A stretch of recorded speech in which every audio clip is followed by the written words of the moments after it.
Bienvenue à la dernière étude de la série sur l'Évangile en nombre, c'est-à-dire comment être sauvé à la lumière des rites de l'ancien temple d'Israël. Dans la présente étude, nous examinerons la nature du monde à venir. Permettez-moi de commencer ce message en vous posant quelques questions. Avez-vous déjà pensé dans votre vie à l'endroit où vous passerez l'éternité? Beaucoup de gens ne font pas de plans pour la vie future. Ils ne pensent pas à ça. D'autres rêvent d'une vie future. Il existe des traditions bien différentes concernant la façon dont nous espérons passer l'éternité et où nous la passerons. Certains pensent qu'ils vont passer l'éternité assis sur un nuage jouant de la guitare. D'autres peuvent rêver de vivre dans une mer de Caraïbes ou sur une autre belle plage où ils pourront nager et vivre à l'aise. Permettez-moi de vous poser encore une question. Aimeriez-vous passer l'éternité dans un gratte-ciel de New York ou d'une autre grande ville du monde?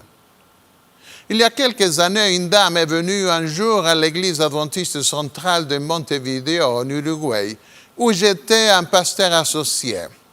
« Je passe toujours par ici, m'a-t-elle dit, et je suis curieuse de savoir ce que vous croyez. » Nous avons convenu de nous retrouver à un moment précis de la semaine pour étudier la Bible ensemble. Elle vivait dans le bâtiment qui, au début du XXe siècle, était le plus haut gratte-ciel d'Amérique du Sud.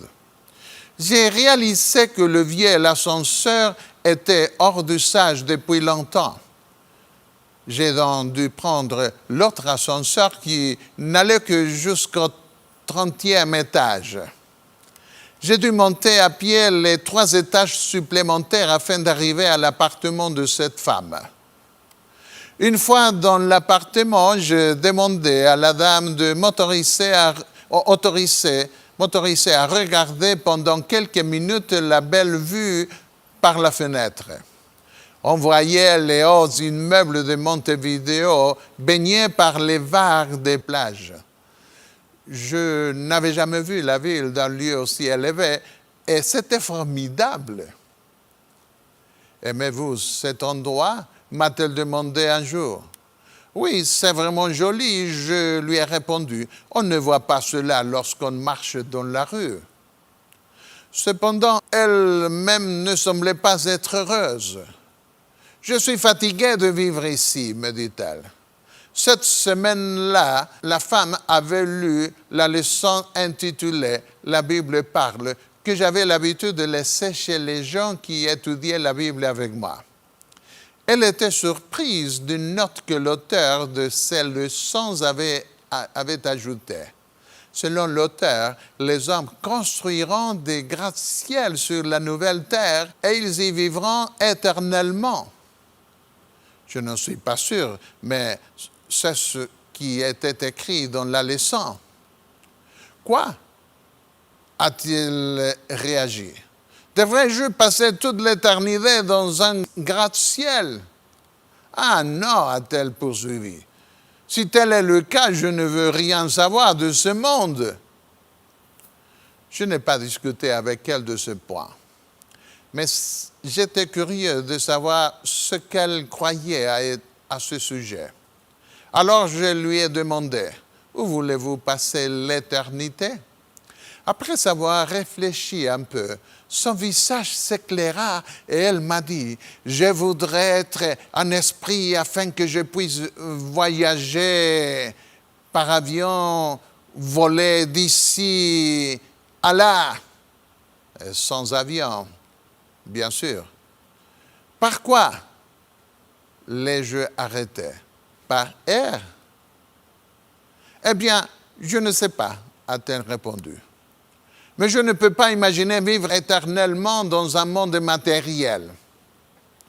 J'ai essayé en vain de l'aider à comprendre ce que Paul exprima dans 1 Corinthiens 2, 9. Ce sont des choses que l'œil n'a point vues, que l'oreille n'a point entendues, et qui ne sont point montées au cœur de l'homme, des choses que Dieu a préparées pour ceux qui l'aiment. Convaincu par un prêtre catholique que nous n'avons pas à prendre trop au sérieux ce que la Bible dit, elle s'est désistée de son étude de la Bible. La même semaine où cette femme s'est désistée de son étude de la Bible, un homme né au Brésil est devenu très enthousiaste par la lecture de ce que Dieu a dit qu'il allait faire dans le monde à venir.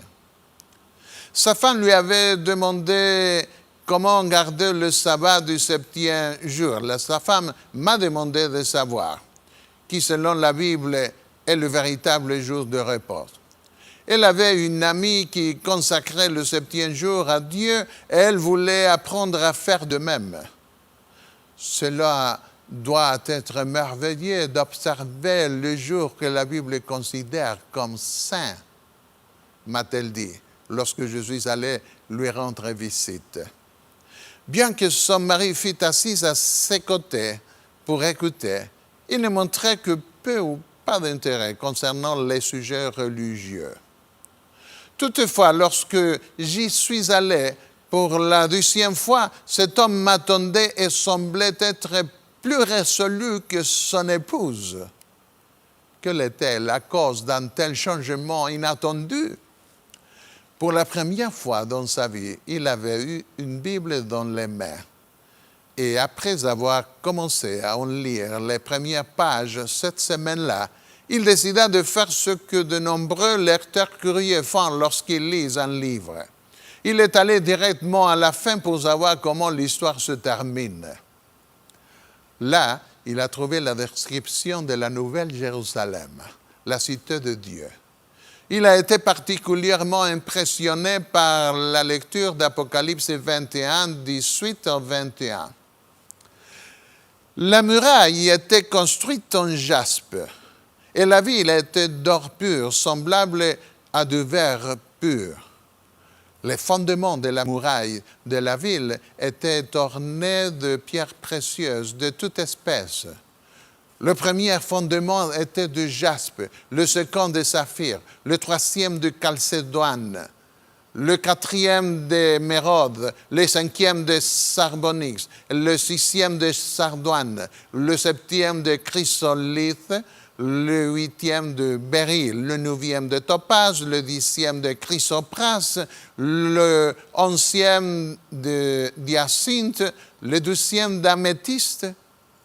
Les 12 portes étaient 12 perles. Chaque porte était d'une seule perle.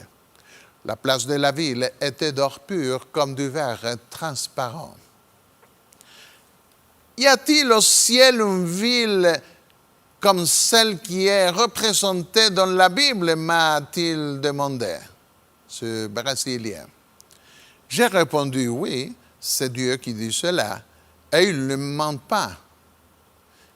Il réfléchit et dit, si c'est le cas, je ne veux pas la perdre. Je vais y voir toutes ces pierres précieuses. Après avoir étudié avec moi pendant un certain temps, ce Brésilien a été baptisé avec son épouse et une de ses filles. Mais ma question est la suivante. Pourquoi les gens réagissent-ils de façon si différente devant les réalités du monde à venir?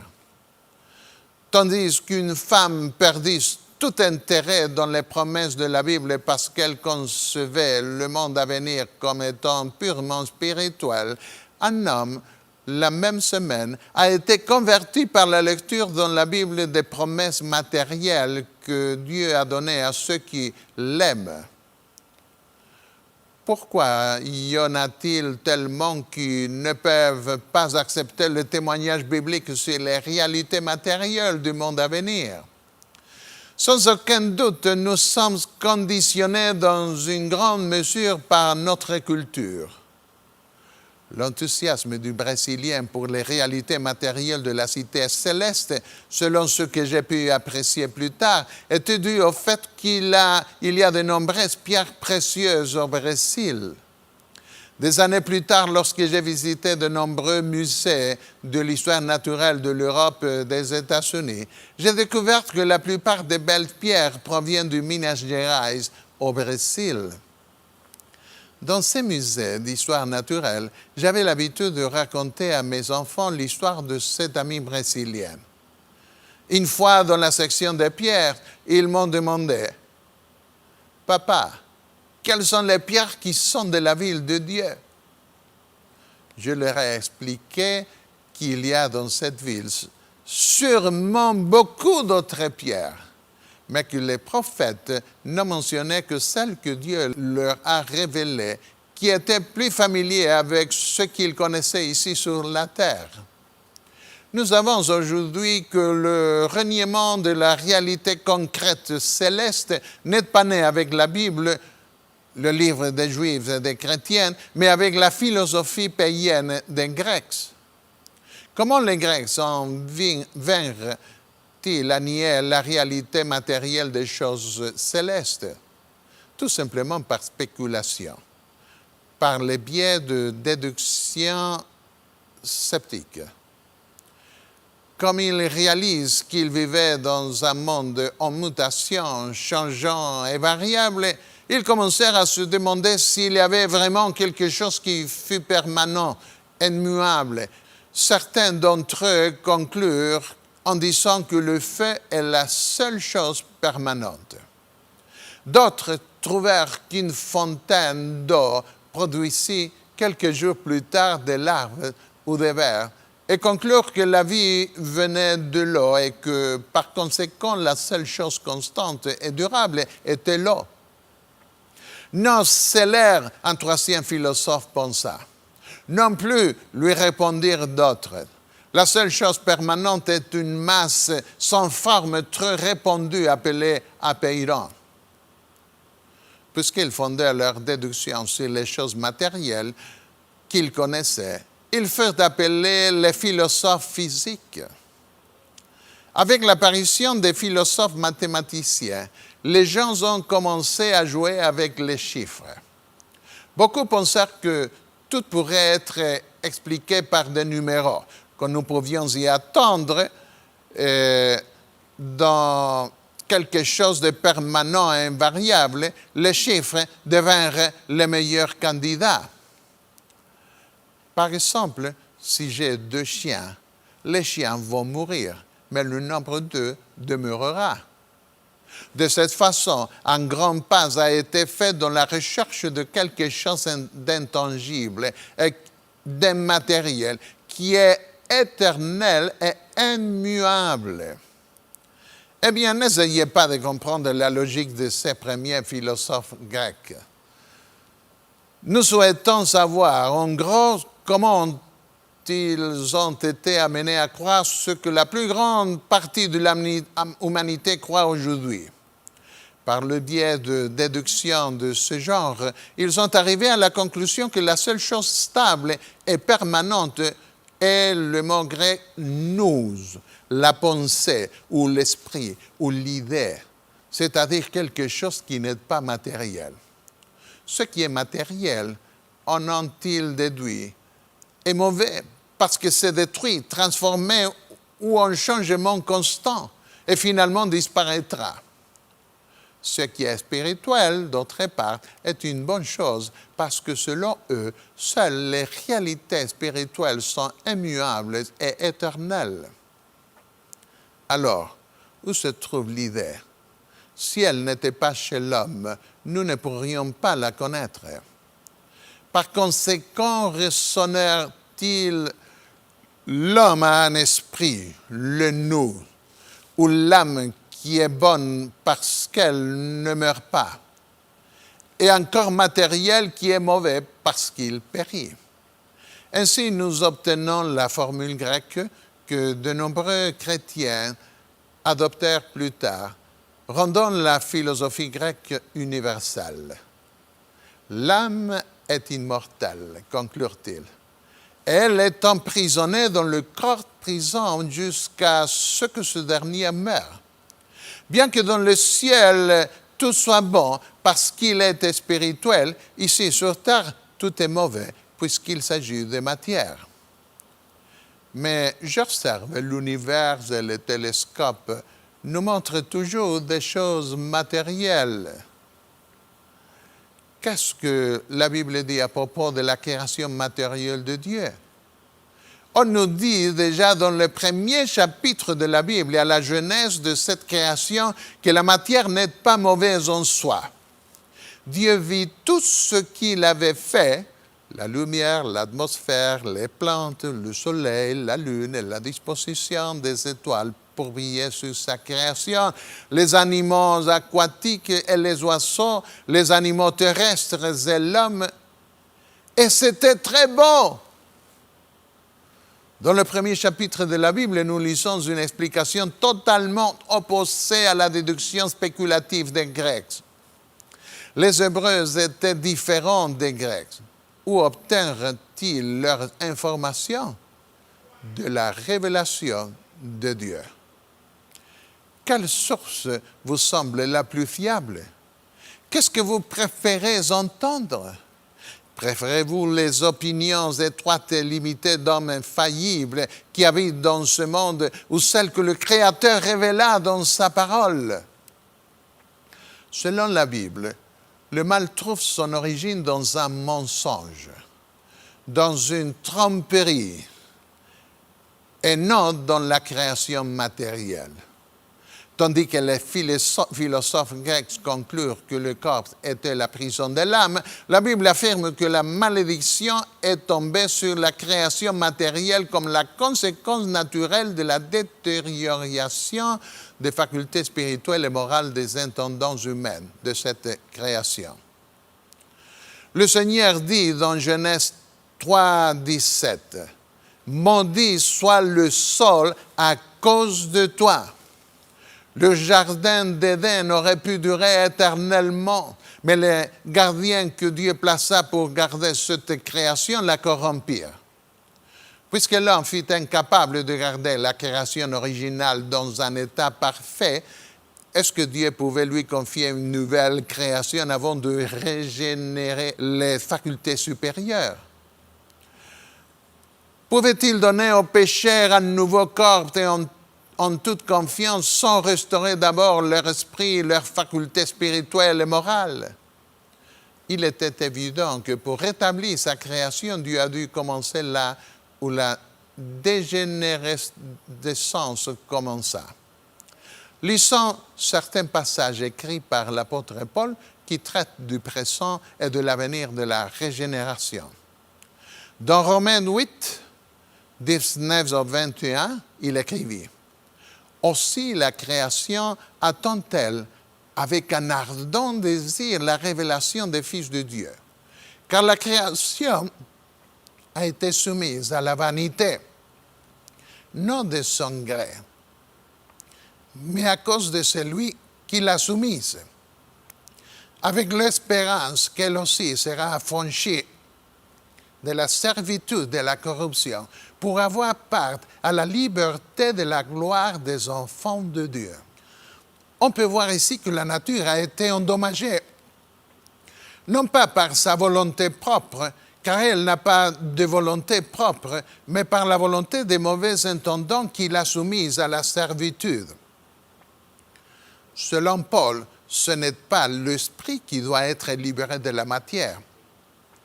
C'est la création matérielle de Dieu qui attend la transformation spirituelle de ses intendants afin d'être elle aussi complètement régénérée. Or, nous avons que jusqu'à ce jour, continue l'apôtre, la création tout entière soupire et souffre les douleurs de l'enfantement. Et ce n'est pas elle seulement, mais nous aussi qui avons les prémices de l'Esprit. Nous aussi, nous soupirons en nous-mêmes en attendant l'adoption, la rédemption de notre corps. Romains 8, 23. Un jour que je courais avec mon fils Daniel, qui avait à l'époque 11 ans, je me suis rendu compte qu'il ne courait pas très vite. Je lui ai demandé, « Pourquoi ne cours-tu pas plus vite ?» Il a répondu, « j'attends que tu te fatigues et ensuite je régnerai. Quelques années plus tard, alors que nous étions en vacances, j'ai sauté un petit ruisseau et une jambe n'a pas supporté le poids de mon corps. J'ai donc décidé de tomber de l'autre côté. Mes deux fils ont couru pour m'aider et j'ai pensé qu'auparavant, je devais courir après eux. Et maintenant, ils commencent à courir après moi. Si le Seigneur ne revient pas avant, une boîte m'attend. Pardonnez ma franchise. Nous avons les prémices de l'Esprit qui transforment notre être intérieur, mais notre corps continue à se détériorer. Nous attendons impatiemment le jour où notre corps sera complètement libéré de dégénérescence humaine et où nous aurons un corps éternel qui ne disparaîtra jamais. Cette pensée est exprimée en d'autres mots dans 2 Corinthiens 4, 16. C'est pourquoi nous ne perdons pas courage. Et lorsque même que notre homme extérieur se détruit, notre homme intérieur se renouvelle de jour en jour. Et encore dans Éphésiens 4, 22 au 24, « Eu égard à votre vie passée, du vieil homme qui se corrompt par les convoitises trompeuses, à être renouvelé dans l'esprit de votre intelligence, et à revêtir l'homme nouveau, créé selon Dieu dans une justice et une sainteté qui produit la vérité. » L'apôtre insiste une fois de plus dans Romains 12, verset 2. « Ne vous conformez pas au siècle présent, mais soyez transformés par le renouvellement de l'intelligence, afin que vous discerniez quelle est la volonté de Dieu, ce qui est bon, agréable et parfait. » Le renouvellement de notre esprit doit commencer dès aujourd'hui, afin que Dieu nous confie la nouvelle création. Quelles sont les doctrines chrétiennes qui ont été faussées par l'influence de la pensée grecque? Les disciples rencontrèrent la première opposition philosophique lorsqu'ils entrèrent dans le monde grec. De nombreux Grecs qui acceptèrent l'Évangile ne pouvaient pas croire que Dieu, vivant dans le bon domaine spirituel du ciel, se ferait chair, qu'il y ait quelque chose de mauvais. Ainsi, certains ont commencé à dire, déjà du temps des apôtres, que le Christ n'était pas devenu chair, mais qu'il avait adopté la forme humaine uniquement en apparence.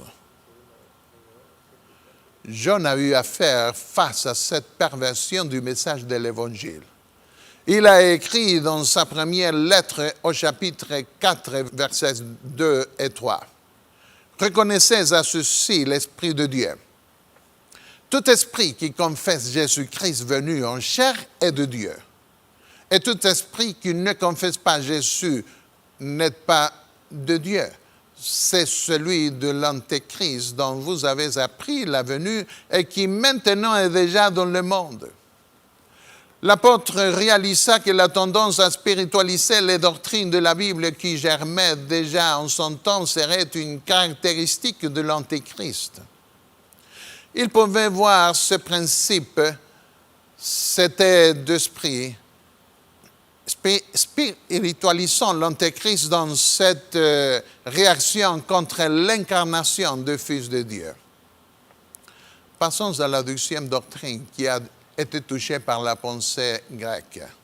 Cela concerne la résurrection corporelle de Jésus. De nombreux Grecs finirent par accepter que pour nous sauver, Dieu fut devenu chair. Mais ils ne pouvaient pas voir comment une mauvaise chose, ce que la chair humaine était selon eux, pouvait ressusciter des morts avec lui. Ils ont fait valoir que sa résurrection ne pouvait qu'être spirituelle. L'apôtre Paul répondit à cette réaction sceptique dans son message aux philosophes d'Athènes. L'histoire se trouve dans le livre des Actes au chapitre 17, versets 30 au 32. Dieu a fixé un jour où il jugera le monde selon la justice par l'homme qu'il a désigné, ce dont il a donné à tous une preuve certaine en le ressuscitant des morts. C'en était trop pour ces philosophes. Ce fait ne pouvait pénétrer leur postulat philosophique. Lorsqu'ils entendirent parler de résurrection des morts, les uns se moquèrent et les autres dirent « Nous t'entendrons là-dessus une autre fois ».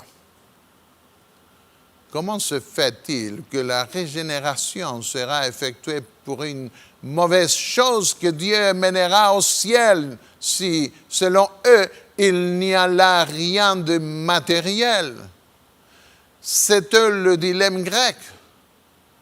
Cependant, nous allons dans l'Évangile et nous voyons comment Jésus ressuscita des morts.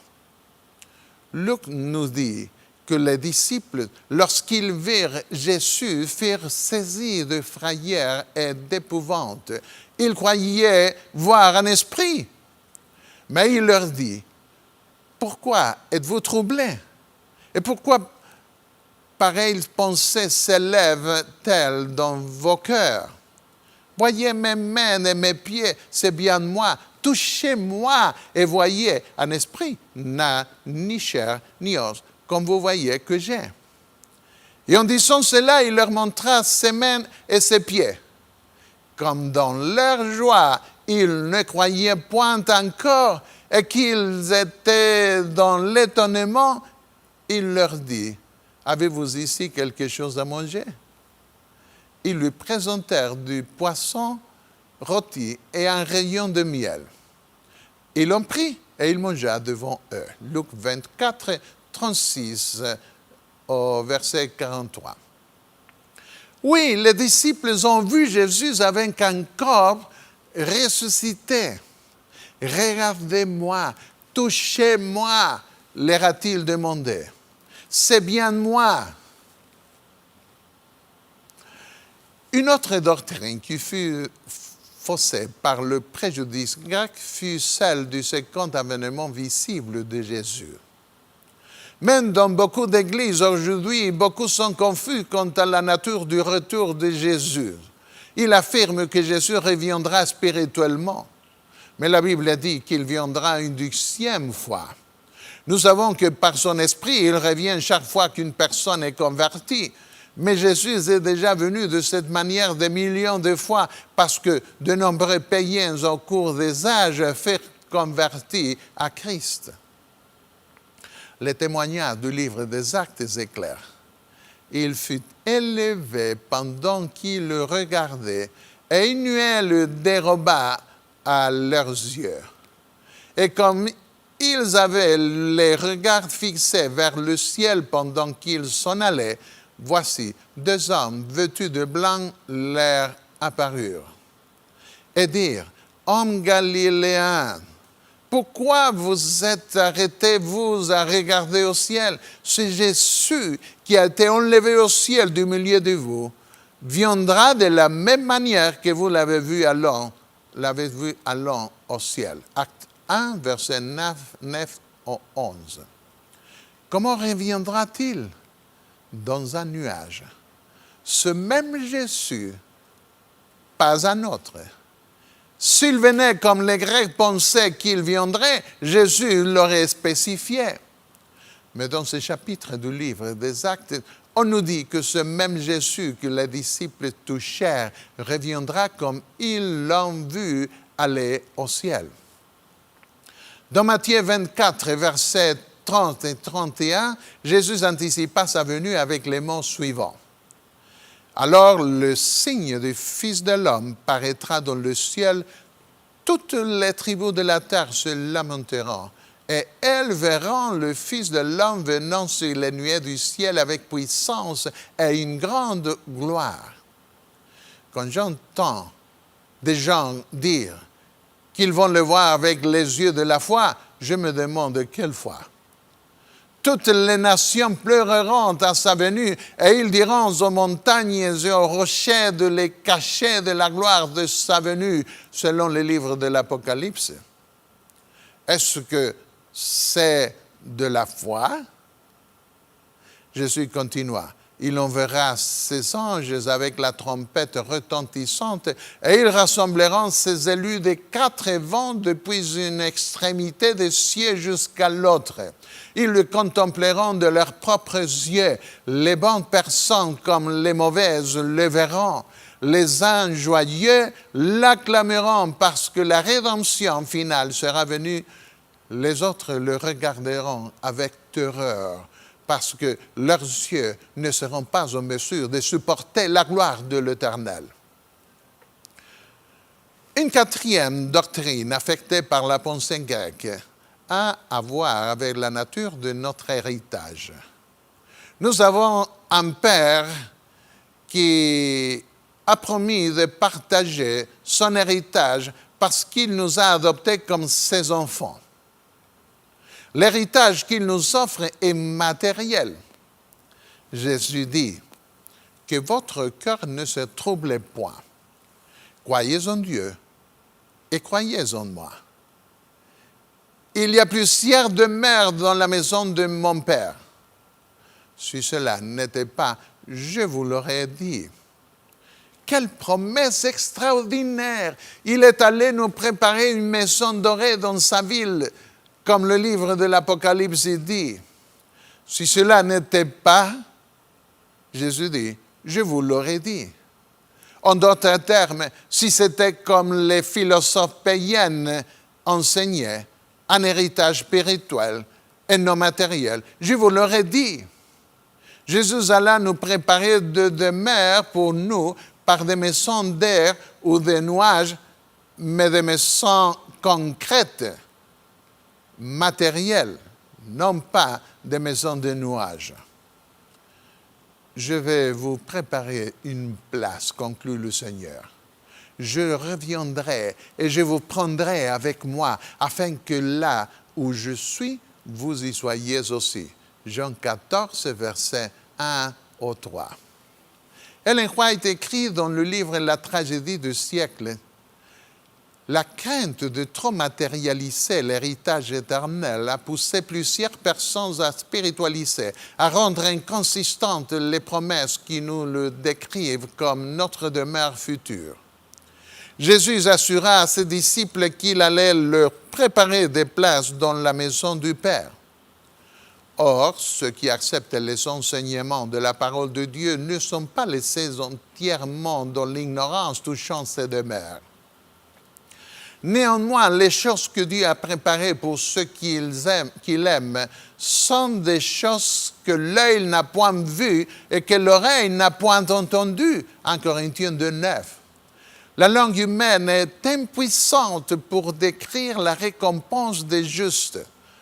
Seuls pourront s'en rendre compte ceux qui la verront. Notre esprit borné est incapable de concevoir la gloire du paradis de Dieu. Tragédie du siècle, page 597 et 598. Nous pouvons rêver, nous devons rêver. Et c'est notre privilège de rêver des choses que Dieu nous a promises. Mais les réalités dépasseront toute imagination, bien sûr. Un dernier sujet dans lequel nous allons considérer comment la philosophie grecque affecta les doctrines chrétiennes a à voir avec la nature du temple céleste. Après tout, nous étudions l'Évangile dans les ombres projetées dans le rituel de l'ancien sanctuaire et qui est accompli dans le temple céleste où Jésus est notre souverain sacrificateur. Paul dit dans Hébreux 9, 24, « Car Christ n'est pas entré dans un sanctuaire fait de main d'homme, en imitation du véritable, mais il est entré dans le ciel même afin de comparaître maintenant pour nous devant la face de Dieu. » Comment est ce temple? Certains disent que c'est l'Église. Eh bien, Dieu veut faire de nous un temple spirituel, bien sûr. D'autres disent que c'est un symbole de la présence de Dieu, une sorte de métaphore. Mais la Bible dit que le temple terrestre était une copie du sanctuaire céleste. pas la copie d'une autre copie, pas le symbole d'un autre symbole, pas la métaphore d'une autre métaphore, mais l'ombre d'une réalité matérielle. Comment est ce temple céleste? La Bible dit qu'il a 2 pièces et du mobilier. Il contient par exemple une arche d'or dans le lieu très saint, des chandeliers et un autel d'or dans le lieu saint. Croyez-vous cela? Est-il difficile pour vous d'accepter cela? Permettez-moi de vous dire, mon ami, que s'il est difficile pour vous de le croire, d'accepter que le temple de Dieu a 2 pièces et du mobilier comme ceux décrits dans la Bible, c'est parce que d'autres ont mis des cellules païennes dans votre cerveau. Je me souviens lorsqu'un collègue défendit sa thèse de doctorat à la même université de Strasbourg où je fis aussi mon doctorat. Il a conclu publiquement qu'il n'y a aucun temple dans le ciel.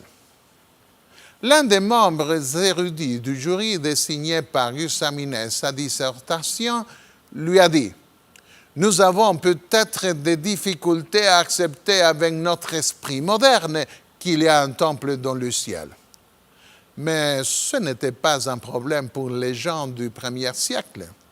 Les apôtres croyaient qu'il y a un temple dans le ciel. D'autres personnes croient en un véritable temple céleste où Jésus accomplit son ministère. Mais ils ne croient pas qu'il contienne des pièces et du mobilier. Ils préfèrent parler de la fonction de ce temple qui est accompli par Jésus, notre souverain sacrificateur. Permettez-moi de vous dire que c'est le premier pas dans la négation de la réalité matérielle d'un temple céleste. S'ils merdent avec cette idée, d'autres qui suivront feront d'autres pas jusqu'à finalement tomber dans la négation totale d'une réalité matérielle concrète dans le ciel. Un Dieu qui a créé des formes animales, minérales et végétales si variées dans cette vie révélerait un temple vide, monotone et ennuyeux dans la création céleste. Voyons, Jésus va présenter ses rachetés dans son temple pour leur faire plaisir avec tant de choses merveilleuses qu'il a fait là. N'empêchez pas les gens de rêver à des réalités célestes en interposant ici et là des spéculations typiques d'un esprit moderne. Un autre éditeur a conclu que la seule chose qu'il voulait voir dans le ciel était Jésus. Eh bien, je tiens à voir Jésus, bien sûr. Il est mon sauveur et il est mon rêve suprême. Je veux le voir de mes propres yeux. Mais je veux voir aussi tout ce qu'il a fait. Pourquoi pas? Et un autre ange sortit du temple qui est dans le ciel. Après cela, je regardais et le temple du tabernacle de témoignage fut ouvert dans le ciel. Apocalypse 14, 17 et 15, 5. Je crois cela. Je préfère croire ceux qui ont eu une vision de ce temple que ceux qui ne font que spéculer sans révélation divine. L'apôtre Paul a aussi donné un témoignage incontestable de la réalité matérielle du temple céleste. Dans Hébreux 9, il écrivit que dans le temple terrestre, les sacrificateurs qui font le service entrent en tout temps dans la première partie du tabernacle, le lieu saint. Et dans la seconde, le lieu très saint, les souverains sacrificateurs seuls entrent une fois par an. Le Saint-Esprit montrait par là que le chemin du lieu très saint n'était pas encore ouvert tant que le premier tabernacle subsistait. Et il a ajouté, c'est une figure du sanctuaire céleste pour les temps actuels, où l'homme présente des offrandes et des sacrifices dans le tabernacle terrestre, qui ne peuvent rendre parfait sous le rapport de la conscience celui qui rend ce culte. Pour que ce nouveau temple ci-dessus soit inauguré, le temple terrestre devait être rendu périmé. Cela s'est passé quand Jésus est mort comme l'agneau de Dieu et le voile du temple terrestre se déchira du haut en bas. Le chemin du temple céleste était alors ouvert. En d'autres mots, le temple terrestre ne pouvait pas résoudre le problème du péché. Il ne pouvait pas représenter le temple céleste que Jésus inaugurerait et qui amènerait une solution définitive à notre problème humain. Parce que le temple terrestre contenait uniquement des ordonnances charnelles, ils imposaient seulement jusqu'à une époque de réformation. Hébreux 9, 6 au 10. Jean a vu le Fils de l'homme dans le lieu saint du temple céleste, plus précisément entre les chandeliers. Je me retournai pour connaître quelle était la voix qui me parlait. Et après m'être retourné, je vis 7 chandeliers d'or, et au milieu de ces chandeliers, quelqu'un qui ressemblait à un fils d'homme, vêtu d'une longue robe, ayant une ceinture d'or sur sa poitrine. Apocalypse 1, 12 et 13. Encore une fois, je crois cela. Plus loin, dans Apocalypse 8, 3, il écrit « Et un autre ange vint, et il se tint sur l'autel, ayant un encensoir d'or. On lui donna beaucoup de parfums, afin qu'il les offrît avec les prières de tous les saints sur l'autel d'or qui est devant le trône. » Je crois cela aussi. Certains spéculent sur ce qui est nécessaire dans le ciel et ce qui ne l'est pas. Mais comment pourrais-je savoir cela? En outre, toutes les réalités célestes n'ont pas été faites uniquement pour des raisons utilitaires. Il y a des objets d'art dans le ciel, un goût artistique délicieux qui remplira d'extase tous nos sens, non seulement nos yeux et nos oreilles, mais aussi notre odorat. Sinon, le ciel serait ennuyeux. Notez que Moïse a mis un chandelier dans le tabernacle. Le temple de Salomon était plus grand, ainsi Salomon mit 10 chandeliers. Dans le livre de l'Apocalypse, Jean fait référence à 7 chandeliers dans la première vision, un de plus dans la vision suivante, et 2 de plus au chapitre 11, soit un total de 10 chandeliers comme dans le temple de Salomon. Le temple de Dieu est immense, car la grande foule, avec des millions d'anges, s'y tiendra. Il est donc probable qu'il y aura plus de chandeliers dans ce temple. Les prophètes n'ont pas vu tout ce qu'il y a dans ce temple, mais seulement ce que Dieu leur a révélé pour montrer en l'occurrence la relation entre le temple terrestre et le temple céleste. Apocalypse 11, 19 dit « Et le temple de Dieu dont le ciel fut ouvert, et l'arche de son alliance apparut dans son temple. » Lisons un énoncé de l'esprit de prophétie. Son ministère comprend 2 grandes phases, embrassant chacune une certaine période de temps et se déroulant respectivement dans l'une ou l'autre des pièces du sanctuaire céleste. Tout s'y passe exactement comme dans le sanctuaire terrestre, c'est-à-dire en 2 cycles successifs. Le service quotidien, le service annuel, pour chacun desquels était réservé l'une des 2 pièces du tabernacle, Patriarches et Prophètes, page 317. Encore une fois, on nous dit dans le livre La tragédie du siècle, page 414, que les lieux saints du sanctuaire céleste sont figurés par les 2 pièces du sanctuaire terrestre. C'est tellement simple, ne compliquez pas les choses. Ce sont là des affirmations totalement exemptes de philosophie grecque. On peut leur faire confiance car elles sont basées sur la révélation de Dieu. Voici une autre déclaration de l'esprit de prophétie sur la nature du sanctuaire céleste qui est absolument exempte des philosophies grecques païennes. De même que le sanctuaire terrestre avait 2 appartements, le saint et le très saint, il y a 2 lieux saints dans le sanctuaire céleste. Et l'arche contenant la loi de Dieu, l'autel des parfums et les autres instruments de service trouvés dans le sanctuaire ici-bas ont également leur contrepartie dans le sanctuaire céleste. Afin de pouvoir dire cela, Ellen White raisonnait comme l'apôtre Paul dans l'Épître aux Hébreux, lorsqu'il traitait de la correspondance spatiale et fonctionnelle entre les 2 sanctuaires, à savoir le terrestre et le céleste. Quand la puissance de Dieu donne son attestation à ce qui est la vérité, celle-ci doit rester debout à jamais.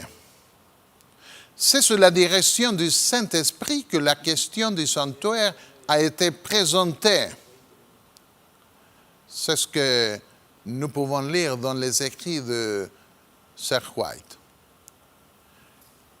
Que dit l'apôtre Paul dans Hébreux 9, 8? Le Saint-Esprit montrait par là. Ce que l'apôtre Paul écrit, ce que l'apôtre Jean a écrit, ce que l'esprit de prophétie a exprimé au sujet de l'évangile du sanctuaire en nombre et en réalité était le témoignage confirmé par l'Esprit Saint.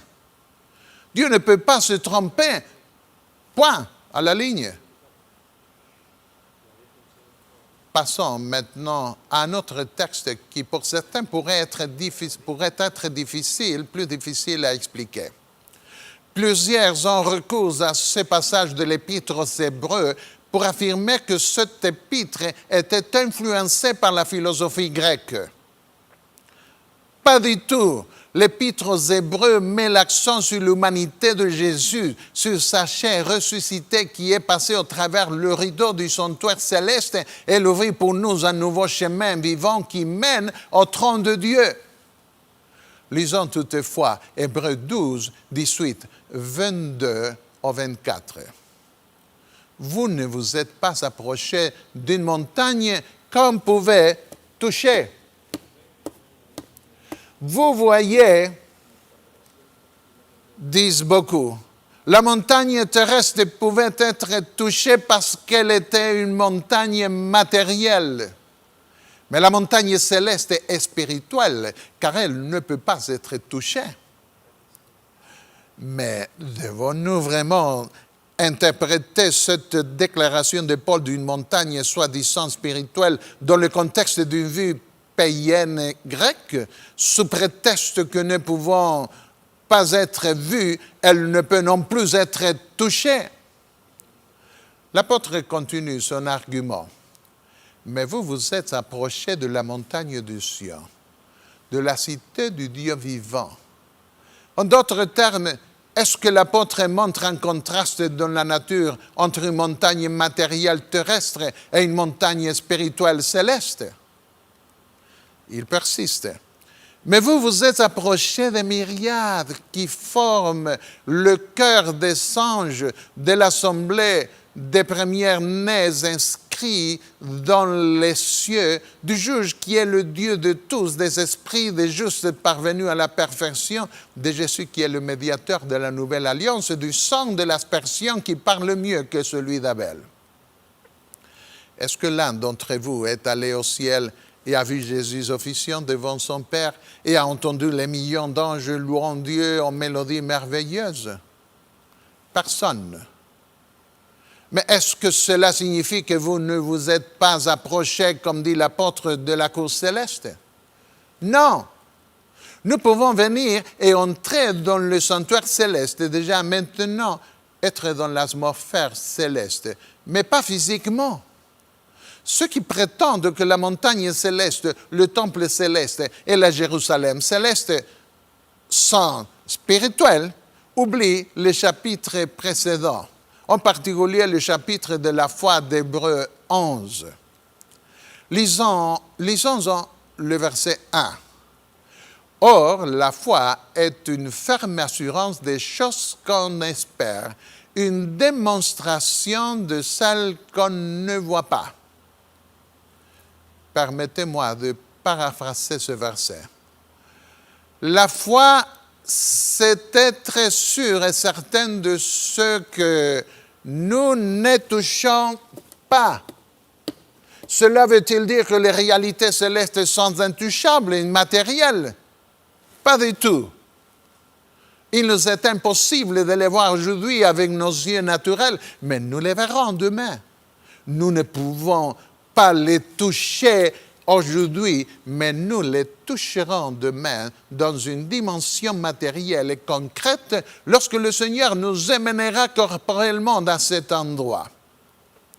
Aujourd'hui, notre approche de ces réalités célestes et spirituelles, non pas parce qu'elles ne sont pas matérielles, mais parce que notre communion avec ces réalités est aujourd'hui spirituelle. Lisons une déclaration de l'esprit de prophétie confirmant ce que nous disons. Ils, le peuple de Dieu, ne peuvent pas contempler leur médiateur à l'œil nu, mais avec les yeux de la foi, ils voient le Christ devant le propitiatoire. Ils lui envoient leurs prières et réclament les bénéfices de sa médiation avec assurance. Cette espérance, nous la possédons comme une ancre de l'âme sûre et solide. Elle pénètre au-delà du voile, là où Jésus est entré pour nous comme précurseur, ayant été fait souverain sacrificateur pour toujours selon l'ordre de Melchisédek. Répétons cela. Cette espérance, nous la possédons, cette foi qui est ferme, sûre et certaine selon les termes d'Hébreux 11, 1. Elle est aussi certaine qu'une ancre de l'âme qui ne peut pas être retirée. Elle nous permet d'entrer par la foi dans le sanctuaire derrière le rideau où Jésus est allé comme notre précurseur. S'il est entré avant nous, c'est parce que nous y entrerons plus tard, spirituellement aujourd'hui et physiquement demain, avec le corps nouveau que le Seigneur nous donnera, comparable au corps glorieux du Fils de Dieu, Philippiens 3, 21. Dans Hébreux 10, 19 au 22, l'apôtre explique sans mâcher ces mots. Ainsi donc, frères, puisque nous avons, au moyen du sang de Jésus, une libre entrée dans le sanctuaire par la route nouvelle et vivante qu'il a inaugurée pour nous au travers du voile, c'est-à-dire de sa chair, et puisque nous avons un souverain sacrificateur établi sur la maison de Dieu, approchons-nous avec un cœur sincère dans la plénitude de la foi, le cœur purifié d'une mauvaise conscience, le corps lavé d'une eau pure. Une référence au baptême, une condition requise pour venir près des réalités de ce temple céleste.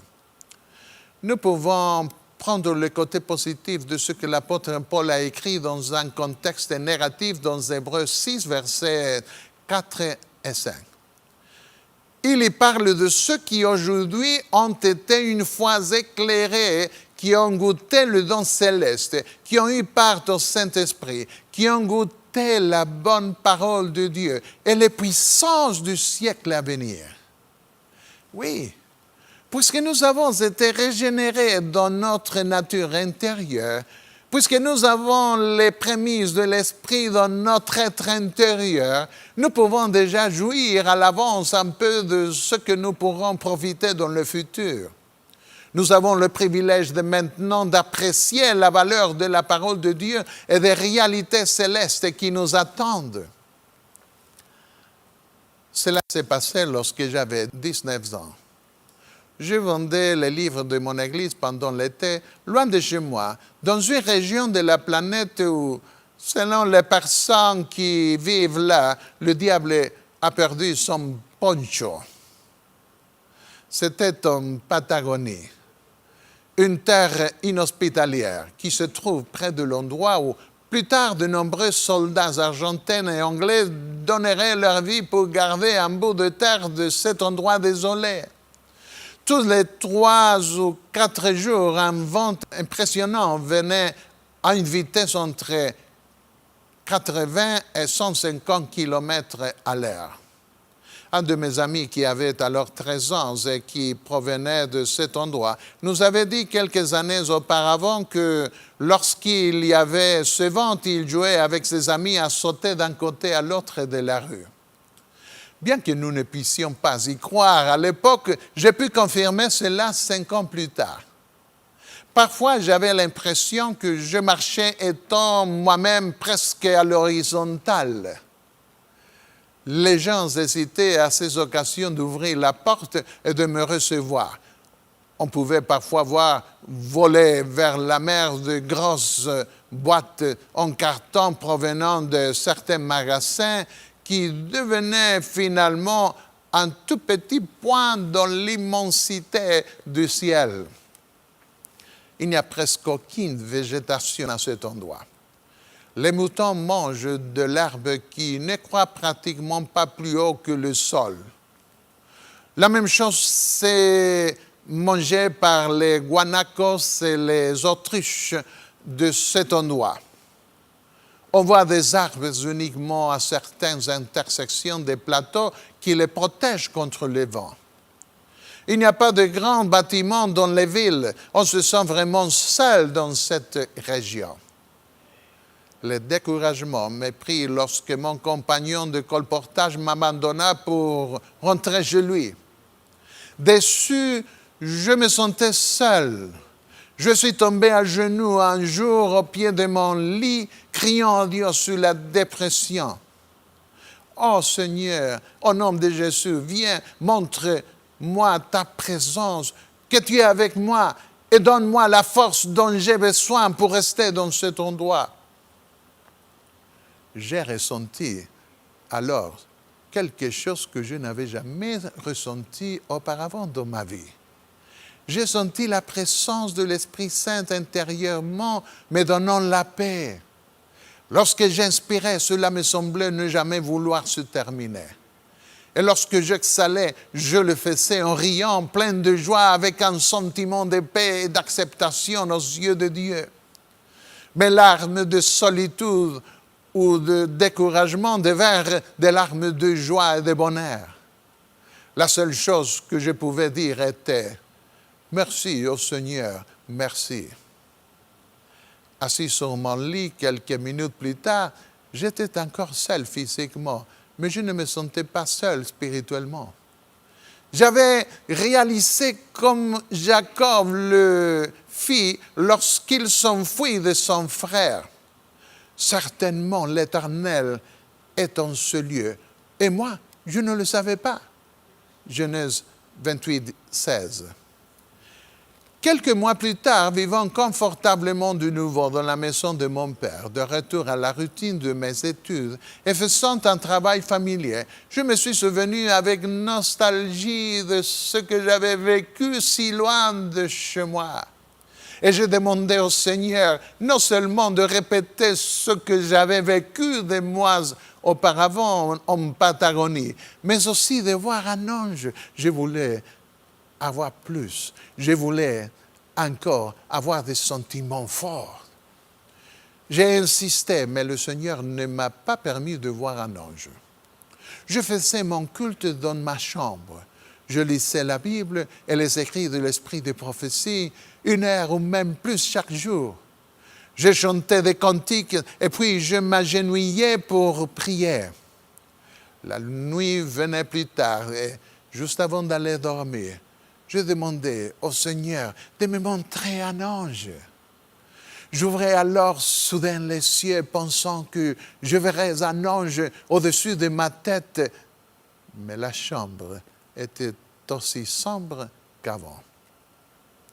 Peu à peu, parce que je n'avais pas de succès avec cela, j'ai commencé à éviter l'endroit et l'heure du culte, pensant que Dieu ne m'aimait pas parce qu'il ne me montrait pas un ange. Enfin, confus et décourageux, j'ai été amené à modifier ma demande. J'ai dit au Seigneur, si tu ne veux pas me montrer un ange, au moins montre-moi demain que tu m'aimes. Montre-moi quelqu'un dans une extrême nécessité financière et je lui donnerai tout l'excédent de mon écolage que j'ai gagné par la vente de livres au cours de l'été. J'ai dormi le cœur en paix. Une nouvelle possibilité était ouverte devant moi. Tard dans la nuit du jour suivant, j'ai oublié pendant quelque temps ma prière faite la nuit précédente quand un ami qui marchait avec moi lorsque je rentrais à la maison m'a dit qu'il n'avait pas l'intention d'aller en classe le lendemain. Il avait besoin d'argent pour rester à l'université. Ainsi, il devait trouver du travail. Sa situation était vraiment désespérée. Il était marié, il avait des dettes avec la conférence au lieu des gains des livres qu'il avait vendus au cours de l'été. Il n'avait pas payé les 2 derniers mois de loyer de l'appartement où il vivait et il ne pouvait pas tenir ses promesses. Alors que je l'écoutais et que j'essayais de voir ce que je pouvais faire pour lui, je me suis tout à coup, rappelé ma prière. J'ai ressenti que le Père et le Fils, depuis les cieux, plaçaient leur regard bienveillant sur moi et disaient, ta prière a atteint notre temps et nous t'avons accordé ce que tu as demandé. Je pouvais voir alors les choses que l'on ne peut pas encore vraiment voir. Je me suis rendu compte que les songes que je voulais voir étaient maintenant avec moi et avaient été avec nous au cours de cette journée, nous guidant, moi et mon ami, sur l'ordre de Dieu pour nous rencontrer à ce moment précis. J'essayais de parler, mais je ne pouvais pas. Je voulais dire à mon ami, j'ai l'argent dont tu as besoin, mais je ne pouvais pas. Enfin, mon ami s'est arrêté et après m'avoir regardé, m'a dit, ne t'inquiète pas. Je vais trouver du travail et l'année prochaine, je serai en mesure de continuer mes études. Quand j'ai retrouvé mes moyens, je lui ai expliqué en sanglots que j'avais l'argent dont il avait besoin. Dieu m'avait énormément béni au cours de cet été, de sorte qu'il n'avait besoin de rien. En l'écoutant plus tard, j'ai réalisé que j'étais également une réponse à sa prière. Il s'était enfui de Paraguay lorsque son père s'était opposé à son baptême. Il était allé terminer ses études secondaires dans un lycée adventiste à Misiones en Argentine. Quand il revint 4 ans plus tard, son père a été impressionné par son changement. Mais à cause de ce qui s'était passé, il n'a jamais demandé d'argent à son père. Pourtant, son père avait de l'argent et il avait l'habitude de lui en envoyer par son frère à chaque fois que celui-ci venait du Paraguay. Alors, mon ami avait dit récemment à sa femme, « Nous devons faire confiance à Dieu. Mon frère va venir et il apportera l'argent dont nous avons besoin. » Cependant, cette fois, son frère est venu et n'apporta rien. Il était confus. Il ne savait pas quoi faire. Finalement, il m'a dit, « Je n'ai jamais pensé que Dieu pouvait avoir une ressource si différente pour résoudre mon problème. » Au début, mon ami paraguayen ne voulait pas accepter cet argent. J'ai dû lui dire que cet argent n'était pas le mien, car le Seigneur le lui avait donné. Il m'a ensuite promis de me rendre cet argent plus tard. Non, j'ai répondu. Si tu as l'impression que tu dois rendre cet argent, donne-le à quelqu'un que tu rencontreras plus tard et qui est dans la même extrême nécessité que toi maintenant. Il a promis de continuer cette chaîne de charité pour en aider d'autres. Je n'ai jamais vu d'ange de toute ma vie. Et je n'ai plus jamais demandé à Dieu de m'en montrer un. Je n'ai pas besoin d'en voir un pour croire. Dieu m'a appris dans ma jeunesse que nous devons marcher par la foi et non par la vue. 2 Corinthiens 5, verset 7. Marcher comme voyant le Dieu invisible. Dieu m'a sauvé d'une religion si commune de nos jours qui dépend des sentiments pour croire en Dieu, qui donne arrogamment des ordres et des commandes à l'esprit qui doit répondre à ce que l'on exige. Il m'a sauvé d'une religion qui aime jouer avec un fait étranger qui ne provient pas du véritable autel et par l'extrémisme duquel beaucoup de gens essayent de forcer l'entrée des réalités célestes. Dieu veut que nous regardions aujourd'hui uniquement par la foi aux choses que l'on n'a pas encore vues et que nous ne touchions également par la foi les choses que l'on n'a pas encore touchées. Non pas parce qu'elles sont immatérielles, non pas parce qu'elles sont intouchables, mais parce que Dieu nous réserve ce privilège pour demain, lorsque le ciel se retirera comme un livre qu'on roule, Apocalypse 6, 14. Et tout œil le verra. Venant avec les nuées, Apocalypse 1, 7. Avec des millions et des millions d'anges jouant de leurs trompettes, proclamant la liberté, le salut éternel. Dieu veut que nous ayons de la patience. Comme les parents préparent leurs enfants à recevoir un nouveau frère qui va naître, Dieu prépare ses anges à nous recevoir dans sa maison céleste. Il prépare le tribunal céleste d'une instruction du jugement pour mettre les anges au courant de ce qui se passe dans ce monde et pour les familiariser avec notre cas. Lorsque nous nous réunirons autour du trône de l'Éternel, Apocalypse 7, 9, les anges ne vont pas demander « Qui sont ces gens de la terre qui reçoivent une acceptation si magnifique devant Dieu ?» Ils ont nos dossiers, ils connaissent nos problèmes, nos luttes contre le péché. Ils connaissent aussi nos prières sincères et ils partageront notre extase de joie et notre cri de victoire finale, un cri lent et retentissant. De même que Dieu prépare les anges dans le ciel à nous recevoir au second avènement de Jésus, il nous prépare à rencontrer les anges entrant dans les cieux. Lorsque des enfants approchent de la date de leur anniversaire, leurs parents sont réticents à leur montrer ce qu'ils recevront ce jour-là. De même, Jésus veut nous faire attendre son retour pour nous donner un tel accueil, un tel banquet d'acceptation dans la maison de son Père, que toute la création sera ébranlée, touchée dans son cœur. Dieu veut bannir le péché à jamais, et il le fera. Les Grecs ne savaient rien de cela. Ils spéculaient avec un raisonnement humain. Mais nous savons par révélation, les réalités célestes sont réelles, matérielles, visibles. Ce nouveau monde à venir est tellement beau qu'en dépit de la description des prophètes concernant ces merveilleuses réalités, ce sont des choses que l'œil n'a point vues, que l'oreille n'a point entendues et qui ne sont point montées au cœur de l'homme, des choses que Dieu a préparées pour ceux qui l'aiment. 1 Corinthiens 2, 9. Les croyons-nous? Sommes-nous impatients de ce jour de victoire finale? Avons-nous déjà expérimenté les prémices de l'Esprit en nous? Nous levons avec Christ en nouveauté de vie et entrons dans son sanctuaire céleste par la foi pour le rencontrer.